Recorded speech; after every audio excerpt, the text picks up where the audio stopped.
Good morning, Flagler County. I'm Rich Carroll. You're listening to Flagler's Morning News on Monday, May 8th. The candidate must understand the uniqueness of a small town, be committed to maintaining that uniqueness, and somewhere I want that they have preferably beach community experience. That's what Flagler Beach City Commissioner Jane Mealy wants to see in the city's next manager. But other commissioners like James Sherman didn't agree. Let's start with a large group and then we'll funnel through as we start going through our candidates, and we find that one that could have the potential, that has extensive coastal community background, but I think let's keep it open-minded. Commissioner Rick Bellhumer was also underwhelmed by Mealy's idea. I just feel that because of all that we have going on with beach restoration. Larry didn't come from a coastal town necessarily.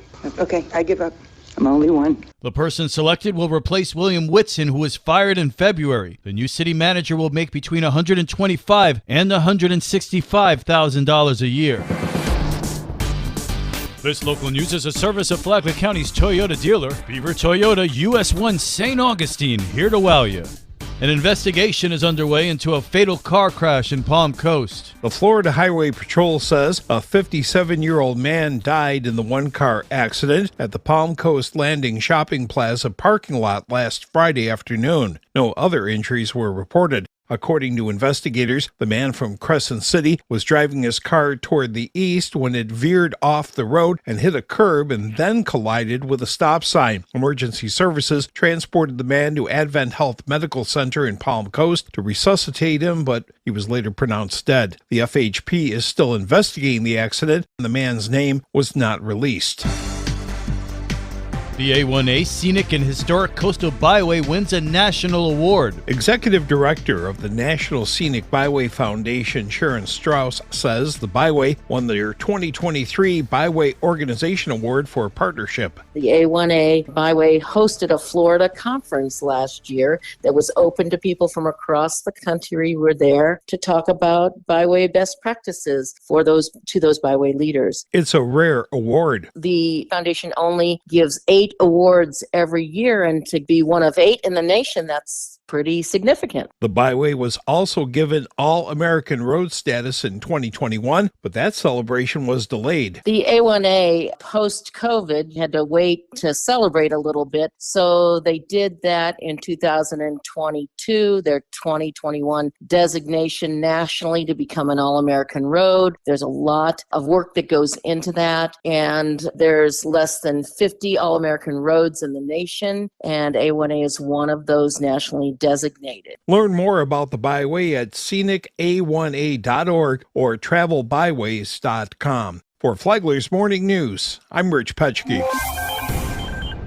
Flagler County is home to a top 200 woman. Each year, Inc. magazine names its top 200 women.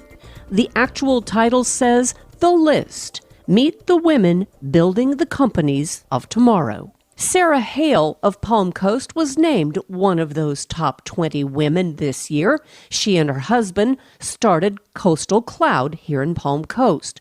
She had to go back to her 13-year-old self to realize that a family move from St. Louis to Birmingham, Alabama, helped make her who she is. And I think your ability to get along, even when you aren't in your comfort zone, helps shape great business leaders, because you try to do what's right, you try to make it work, even if it wasn't what you knew or knew how to solve then. Hale said she credits her team at Coastal Cloud for her honor, but adds that upbringing and those around a person help them become what they are. The Business Report is on WNZF Saturday mornings at 10 and on the Flagler radio app. Tomorrow, the biggest challenges Hale faced. From the WNZF newsroom, I'm Deb Albertson.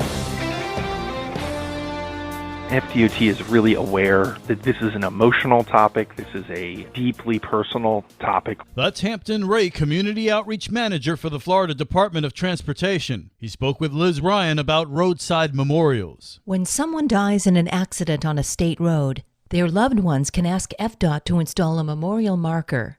They kind of look like a lollipop. They're about 3 feet high off the ground. FDOT customizes those to have the name of the loved one in the year that they died on the roadway. Roadside memorials can get quite elaborate. People leave maybe a teddy bear or candles or a light, and that can really present a safety hazard to not only drivers but also pedestrians, bicyclists, and others. A new pilot program offers an alternative. They will now be offered a choice between a virtual memorial marker and a physical one. And they offer choices, so a virtual memorial marker can be very personal. 5 customizable memorial markers. You can even link the obituary or some other information about your loved one to really kind of share the life that they've had. Hampton told us where you go to view these virtual markers. nflroads.com/memorial markers. For Flagler's Local Morning News, I'm Liz Ryan. And now you're up to date on Flagler's Morning News. I'm Rich Carroll.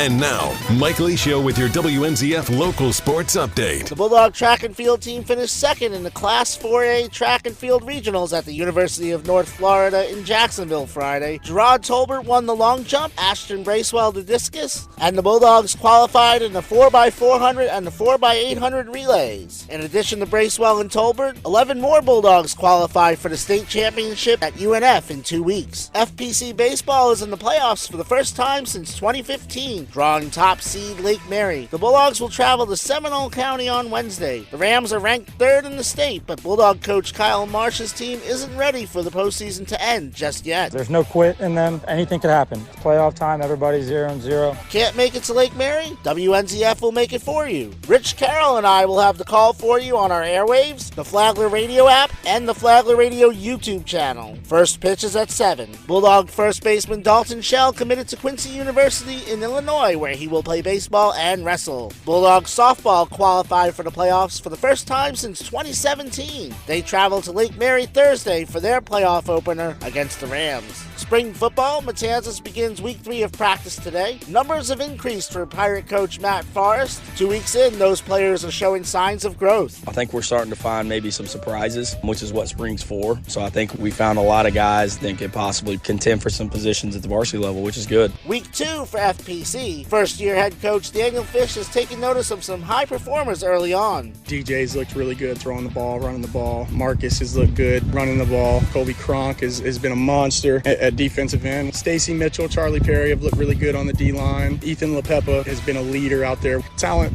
coming back at receiver. We returned 3 starters, Gales, Zizek, and Newton, and those guys are out here looking really crisp. Matanzas basketball guard Carl Knighton was selected to the Source Hoops All-Class 6A second team last week.